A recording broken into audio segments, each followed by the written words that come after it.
Hi all, അസ്സലാമലൈക്കും. Welcome back to Silna's kitchen.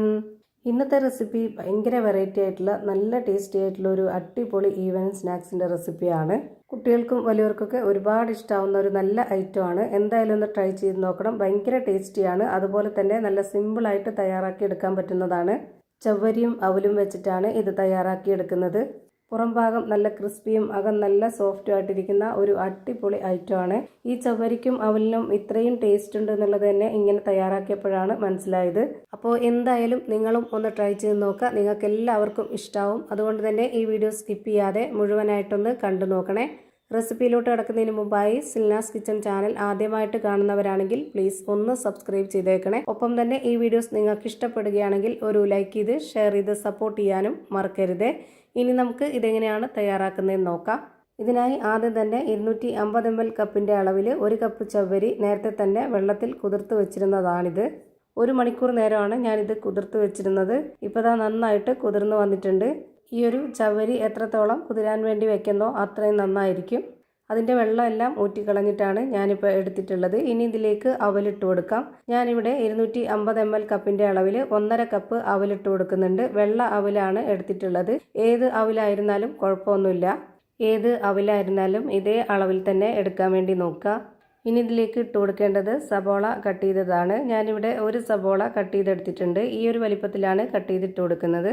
ഇനി ഇതിലേക്ക് ഓരോരുത്തരുടെയും എരിവിനനുസരിച്ചുള്ള പച്ചമുളകും ഉണക്കമുളകും ഇട്ട് കൊടുക്കാം. ഞാനിവിടെ 3 വെച്ചാണ് കട്ട് ചെയ്തിട്ട് കൊടുക്കുന്നത്. വളരെ ചെറുതായിട്ടാണ് കട്ട് ചെയ്തെടുത്തിട്ടുള്ളത്. ഇനി കുറച്ചധികം തന്നെ മല്ലിയില ഇട്ട് കൊടുക്കുന്നുണ്ട്. മല്ലിയില ഓരോരുത്തരുടെയും ഇഷ്ടത്തിനനുസരിച്ച് കൂട്ടിയും കുറച്ചൊക്കെ ഇട്ട് കൊടുക്കാവുന്നതാണ്. ഇനി കുറച്ച് കറിവേപ്പിലയും കൂടെ ഇട്ട് കൊടുക്കാം. ഈ ഒരു മല്ലിയിലയും കറിവേപ്പിലയൊക്കെ കുറച്ച് അധികമായിട്ട് ഇട്ട് കൊടുത്തിരുന്നാൽ പ്രത്യേകിച്ച് നല്ല ടേസ്റ്റ് ആയിട്ട് കിട്ടും. ഇനി ഇതിലേക്കൊരു 1/4 സ്പൂൺ അളവിൽ പെരിഞ്ജീരകപ്പൊടി, ഗരം മസാലപ്പൊടി, മഞ്ഞൾപ്പൊടി, പിന്നെ മുളക് പൊടി ഞാനിതിലേക്ക് 1/2 സ്പൂൺ അളവിലാണ് ഇട്ട് കൊടുക്കുന്നത്. ഓരോരുത്തരുടെയും എരിവിനനുസരിച്ചുള്ളത് ഇട്ട് കൊടുക്കാം. പച്ചമുളകും ഉണക്കമുളകും 3 വെച്ചിട്ട് ഇട്ട് കൊടുത്തത് തന്നെ അത്യാവശ്യം നല്ല എരിവുണ്ടാവും. അതുകൊണ്ടാണ് ഞാൻ 1/2 സ്പൂൺ അളവിൽ മുളക് പൊടി ഇട്ട് കൊടുത്തിട്ടുള്ളത്. ഇനി ആവശ്യത്തിനുള്ള ഉപ്പിട്ട് കൊടുത്തതിന് ശേഷം ഇത് കൈവച്ചിട്ട് നന്നായിട്ടൊന്ന് മിക്സ് ചെയ്തിട്ടെടുക്കാം. ഇതുപോലെ മിക്സ് ചെയ്ത് കൊടുത്തുകൊണ്ടിരിക്കുമ്പോഴാണ് ഞാൻ ഒരു കാര്യം ഓർത്തത്. വെളുത്തുള്ളിയും ഇഞ്ചിയും ചതച്ചത് ഇട്ട് കൊടുത്തിട്ടുണ്ടായിരുന്നില്ല. അപ്പോൾ അതുകൂടി ഒന്ന് ഇട്ട് കൊടുക്കാം. ഇത് രണ്ടും കൂടെ ഒന്നിച്ച് ചതച്ചത് കൊണ്ട് തന്നെ നമുക്കിത് 1 സ്പൂൺ അളവിൽ ഇട്ട് കൊടുക്കാം. ഇനി നമുക്ക് വീണ്ടും നന്നായിട്ടൊന്ന് കുഴച്ചിട്ടെടുക്കണം. ഇത് ചവരി നന്നായിട്ട് കുതിർന്ന് വന്നതുകൊണ്ട് തന്നെ നല്ല നനവായിട്ട് ഇരിപ്പുണ്ടാവും. അത് തന്നെ മതി. പിന്നെ അതിലേക്ക് വെള്ളത്തിൻ്റെ ആവശ്യമൊന്നും വരുന്നില്ല. അപ്പോൾ ഞാനിവിടെ നന്നായിട്ടിത് കുഴച്ചെടുത്തിട്ടുണ്ട്. ഇനി നമ്മുടെ കയ്യിൽ കുറച്ച് ഓയിൽ സ്പ്രെഡ് ചെയ്യുകയോ അല്ലാന്നുണ്ടെങ്കിൽ വെള്ളത്തിലൊന്ന് കൈ മുക്കിയെടുക്കുകയോ ചെയ്തതിന് ശേഷം ഇതിൽ നിന്ന് കുറച്ചെടുത്തിട്ട് നമുക്ക് ഓരോരുത്തർക്കും ഇഷ്ടമുള്ള ഷേപ്പിൽ ഓരോരുത്തർക്കും ഇഷ്ടമുള്ള വലിപ്പത്തിൽ ഇത് തയ്യാറാക്കി എടുക്കുക. ഇതുപോലെ പരന്ന ഈ ഒരു ഷേപ്പിലാണെന്നുണ്ടെങ്കിൽ നമുക്ക് പ്രത്യേകിച്ച് ഉള്ളൊക്കെ വേവാൻ വേണ്ടിയിട്ട് ഒരുപാട് സമയമൊന്നും എടുക്കില്ല. അല്ലാന്നുണ്ടെങ്കിൽ പെട്ടെന്ന് വെന്ത് കിട്ടില്ല. അതിൻ്റെ അകമൊക്കെ വേവാനായിട്ട് സമയമെടുക്കും. അപ്പോൾ ഞാനിവിടെ ഈ ഒരു വട ഷേപ്പിലാണ് റെഡിയാക്കി എടുക്കുന്നത്. ഇതേപോലെ തന്നെ എല്ലാം ചെയ്തെടുക്കുന്നുണ്ട്. ഭയങ്കര സിമ്പിളാണ്. പെട്ടെന്ന് റെഡിയാക്കി എടുക്കാം. ഇതേപോലെ തന്നെ എല്ലാം ചെയ്ത് ഒരു പാത്രത്തിലേക്ക് മാറ്റിയിട്ടുണ്ട്. ഇനി ഇതെല്ലാം ഒന്ന് ഫ്രൈ ചെയ്തിട്ടെടുക്കാം. അതിനായിട്ട് സ്റ്റവിലേക്ക് ഒരു പാൻ വെച്ച് കൊടുത്തിട്ടുണ്ട്.